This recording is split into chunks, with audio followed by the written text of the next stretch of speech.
اب آپ دیکھ لیجئے کہ پاکستان میں 90% لوگ اس وہم میں مبتلا ہیں کہ ان پر جادو ہے اور تعویذ ہیں اور ان کے کاموں کو باندھ دیا گیا ہے، اس میں رکاوٹ ہے۔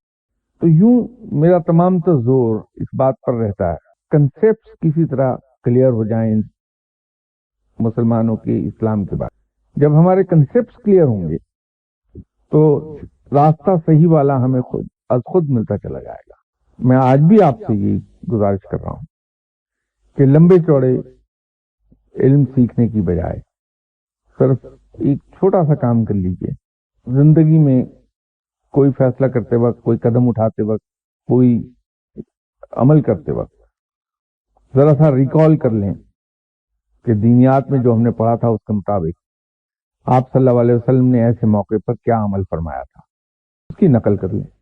ٹھیک ہے، اللہ مجھے توفیق دے تو میں تو یہاں سے سٹارٹ لے لوں گا۔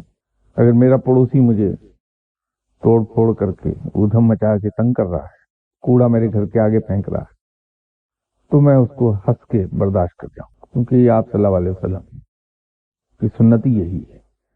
تو یہ پڑوسی کے معاملے میں آپ صلی اللہ علیہ وسلم کی سنت پہ عمل شروع کر دوں گا، یہاں سے سٹارٹ لے لوں گا میں۔ دوسرا یہ ہے کہ کوئی شخص اگر مجھے گالی دیتا ہے، برا بھلا کہتا، میرے خلاف سازشیں کرتا، تو میں آپ صلی اللہ علیہ وسلم کی سنت پہ عمل کر لوں گا۔ ان دو سے میں سٹارٹ لے لوں گا اور پھر میں مہینہ بہ مہینہ ایک ایک سنت بڑھاتا چلا جاؤں گا۔ تو واقعتاً کیا ہوگا کیا نہیں ہوگا مجھے نہیں معلوم، لیکن میرا ایمان ہے کہ میں اس طریقے سے قرآن پر عمل کر رہا ہوں گا، اور اگر میں قرآن پر عمل کر رہا ہوں گا تو میں اپنے رب کو بڑا عزیز ہو جاؤں۔ تو باقی علم لینا حاصل کرنا اچھی بات ہے، ضرور کوشش کیجیے، لیکن یہ یاد رکھیے کہ پہلے جو چیزیں ہمارے پاس اویلیبل ہیں ان پہ عمل تو کر لیں۔